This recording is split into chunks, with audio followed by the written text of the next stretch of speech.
You set up the perfect little home, a smooth running wheel, a plastic bowl filled to the brim with seeds, and a fresh water bottle attached to the side. To us, it looks like a clean, comfortable five-star hotel. But everyday behaviors that most people think are entirely normal, like pacing back and forth or chewing on the metal bars, are actually physical manifestations of chronic daily stress.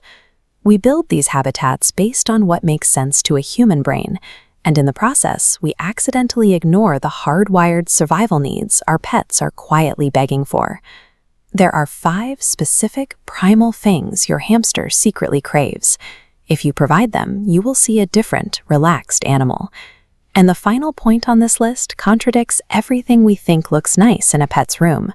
To give them a truly happy life, we have to let go of our human intuition and learn to look at their world through the eyes of a wild animal. Let's start with the ground they walk on. Most people pour in a clean, shallow 2-inch layer of soft bedding. But in the wild, hamsters are master excavators who spend their lives underground. Look at this cross-section comparing a 2-inch bedding layer to a 10-inch depth. That shallow layer starves their instinct to dig. Providing 6 to 10 inches of deep bedding gives them raw materials to build a secure underground nest. That same principle applies to dinner time.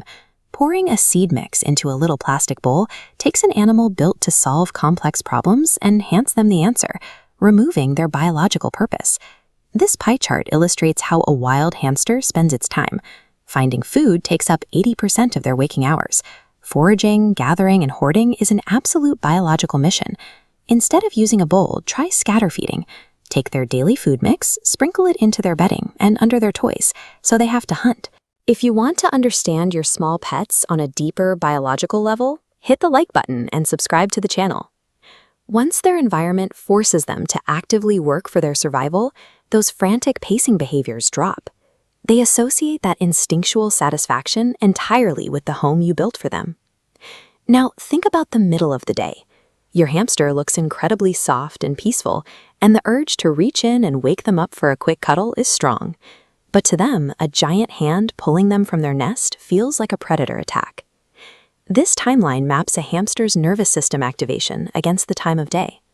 Because they are crepuscular, daytime interruptions cause severe stress spikes that dysregulate their nervous system. If you want to build a real bond, let them sleep. Wait until the evening when they wake up naturally. When you do that, you teach them that your presence means respect and safety, not a constant threat of being disturbed. When they do wake up, you will often see them grooming.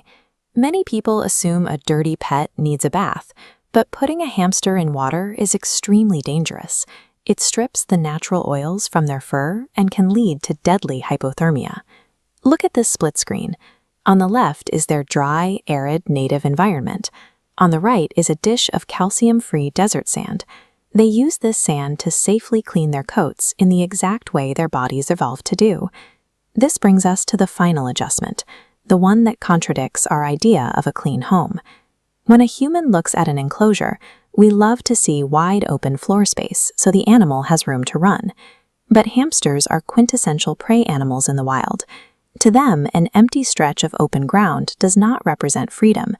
It represents a dangerous exposure zone where a bird of prey strikes. What they actually want is clutter. Fill their space with cork logs, branches, and multiple hides. This allows them to dart quickly from shadow to shadow without ever being seen from above.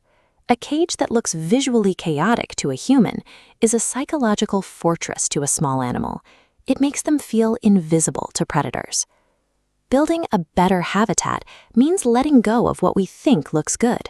We must abandon the neat, shallow floors, the convenient feeding bowls, and the wide open floor plans.